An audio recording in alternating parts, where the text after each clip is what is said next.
safety for everyone. At hindi ko nito paranagalin ang naging Asia's multimedia star. Let us all welcome Alan Richards! Just starting my cycling era pa lang talaga.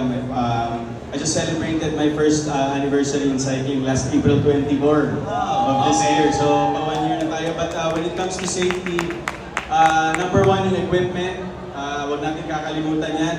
Meron akong isang nakasabay kanina sa peloton. Medyo wala siyang helmet, nakalimutan daw niya. Pero nag-sorry naman siya doon. But when it comes to cycling kasi actually, pagdating kasi sa aksidente, it's never a question of how it's always a question of when. You can never be so sure about kung kailan ka, kasi syempre yung cycling, bisikleta ka lang and you only have your helmet as your safety gear. So, iba yung pag-iingat sa daan po ang kailangan natin, and at the same time, kailangan isipin muna natin, we have to be mindful of the road that we're going to take, and at the same time, we take care of other cyclists din along the way.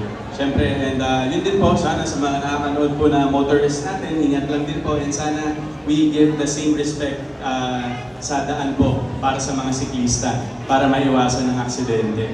Diba? Para mas masaya sa ating community natin, and at the same time, we can encourage more people to get into cycling for a sustainable future and a healthier lifestyle. Wow, thank you so much, Alden.